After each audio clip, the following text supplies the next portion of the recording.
by Merion and Asher's.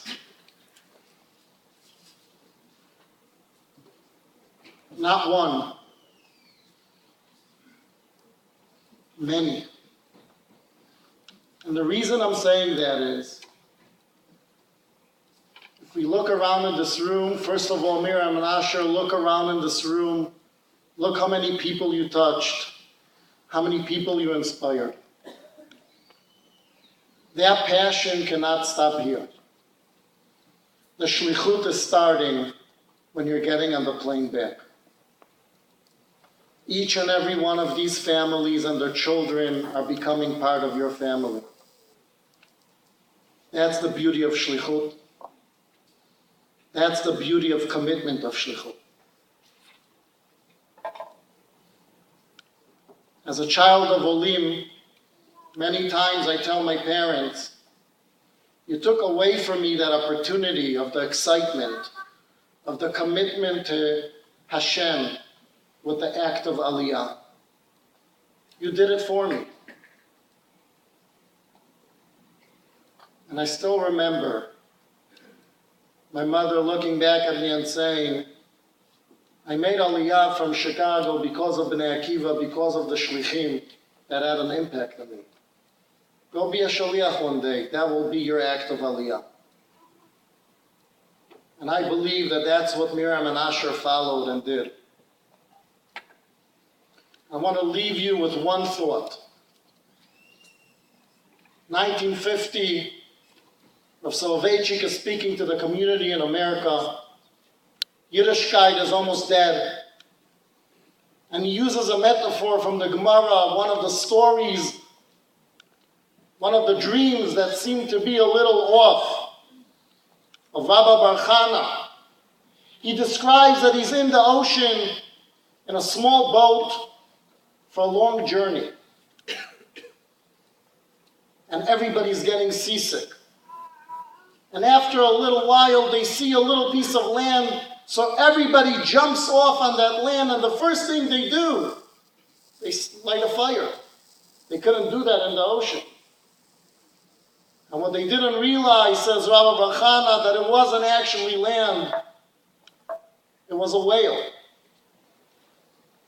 And when it got too hot, that whale turned over and threw them all back into the ocean. And ends Rabbi Bar Chana, thank God for that little boat that we didn't get rid of when we saw the land. Rav Soloveitchik, 1950, speaking to the Jewish community, is telling the Jewish community that little boat is your Torah and mitzvot. You think you came to the promised land? Don't forget your little boat. And I believe in 2014 the message that Miriam and Asher brought to this community and that Bnei Akiva is bringing to the communities across the country. That little boat is Medinat Yisrael. Each and every Jew needs to cherish that small connection, that little boat that he has with Medinat Yisrael. The beauty of Medinat Yisrael is what you saw in the Korans. If you love the Korans, you love Medinat Yisrael.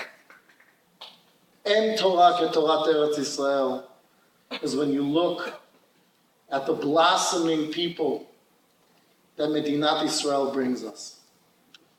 I want to thank the Korans for such commitment, devotion. There isn't such a thing over the 3 years where it was, I need some personal time.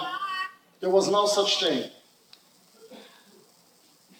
We're hoping that they'll still stay committed to being involved with Bnei Akiva back in Israel.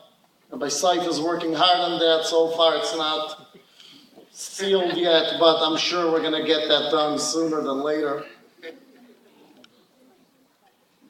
But we want to thank this wonderful community for being a community that is sho'ef to Medinat Yisrael. A community that it's very clear where the heart is. This is a community of Libi B'Mizrach. And we're hoping, and each and every one of you, at his right time and moment, will join us with the dream of Yerushalayim, with the dream of that little boat, and will be part of Medinat Israel. It's not Yom Yerushalayim already, but we could say, still, Yom Yerushalayim Sameach. Toda Rabah.